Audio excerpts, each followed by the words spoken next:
Candidate number is 828, Ivy Film SL, session number May 2017. The title of my film is The Third Man, and the extract starts at 1 hour, 16 minutes, 50 seconds, and ends at 1 hour, 21 minutes, and 45 seconds. And a brief description of the opening shot sequence of my excerpt is Holly and Harry meet for the first time at the empty fairground. So, as far as socio-cultural context, this starts in Vienna, Pearl, Austria, and this is in post-World War II. And the generic expectations of this is a thriller/drama, and it's very film noirish, and this is very common in the 40s.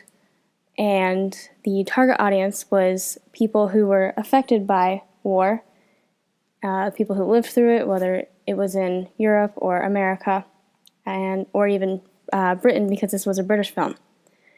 And for film criticism, it won the Cannes Grand Prize and won an award for Best British Film, as well as the Academy Award for Best Black and White Cinematography. For the set, this was, in this specific excerpt, it's in the fairgrounds. It's in Vienna, and it's barren at first, and then at the very end we see kids playing, and that just kind of develops a feel of how life is progressing years after the war.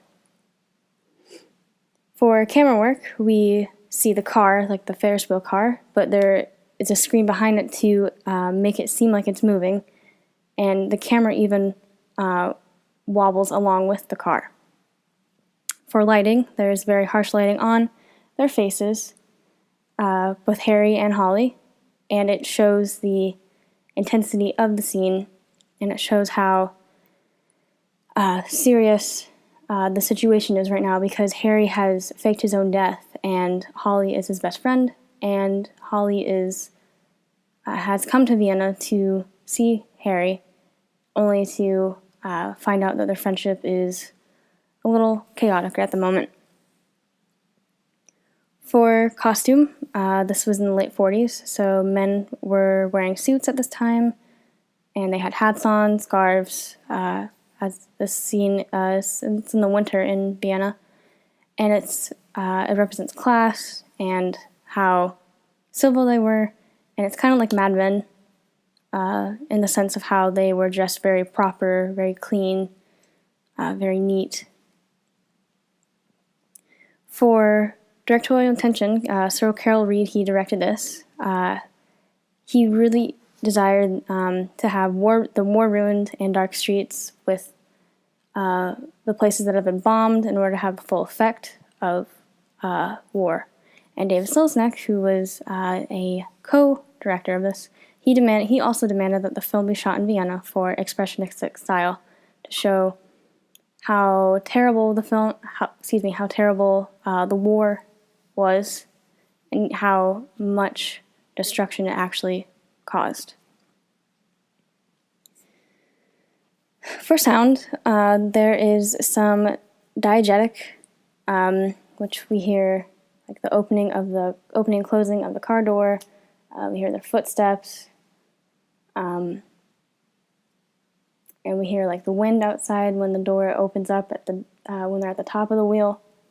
And for non-diegetic, there's music, and the instrument that was used for most of the film is called a zither, and it's a very common instrument used in Eastern European music. And it's interesting to see that Johann Strauss, and he symbolized with Vienna and waltzes. It's interesting to see that type of music wasn't used for Vienna, because that's like a stereotypical item of Vienna.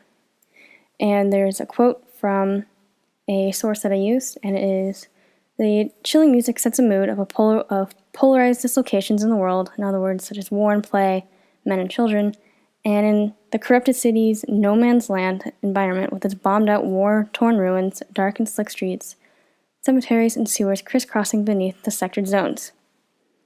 And another source that I have is from Roger Ebert. He's a film critic. He said that the sound is jaunty but without joy. like whistling in the dark. So that just gives you like a very unsettled, uneasy tone to the film, and it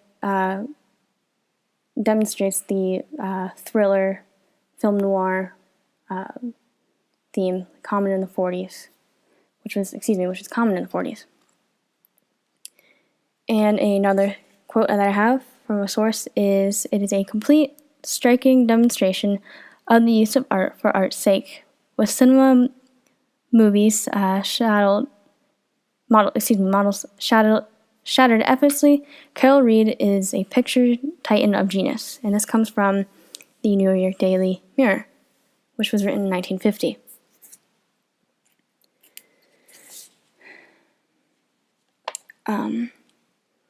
As far as acting characteristics, it's a conversation between two good friends, and it's between a guy named Holly and Harry, as mentioned earlier. And Harry Lime has faked his own death in Vienna, Austria, and Holly actually has to go around questioning many people what happened to him, and he gets different stories from everybody.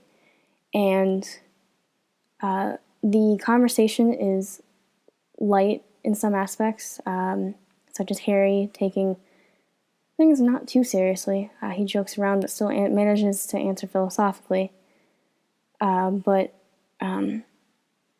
it seems as if Holly really does truly care for Harry and the situation. He wants to help him because the police are getting involved, and Harry's lover, Anna, is getting involved, and we find out a lot about her identity, and she is not who we think she is.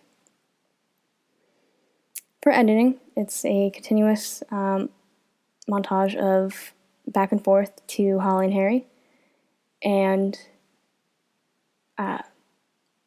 it shows like a steady pattern of questions, answers, or answers and questions, just going back, just bouncing back and forth. As far as framing and composition, the very first shot that we see is the scene where we see Holly walking and on the fairground, and we see the big Ferris wheel behind him, and it just shows you how small a man actually is and how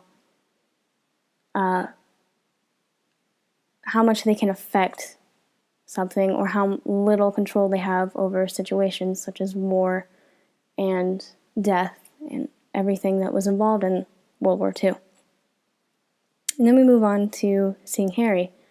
It's an establishing shot of the fairground, and we see Harry walking closer to Holly, just stepping closer, and then is a medium shot of the two of them greeting each other, saying hello, and then they finally get into the car, and the shots are medium close-ups, and that just shows you how close they are and how close this impersonal and actually how deep the conversation is going to be.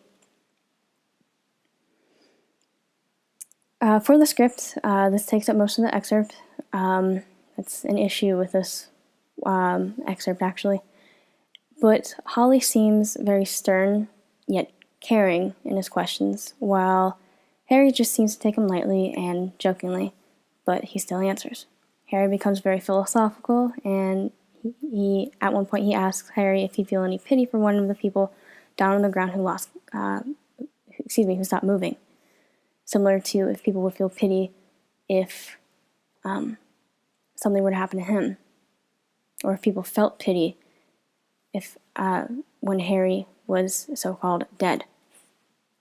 And the reason why I chose this excerpt is because I love World War II movies. I think it's very interesting just learning about it, and Orson Welles was a phenomenal actor.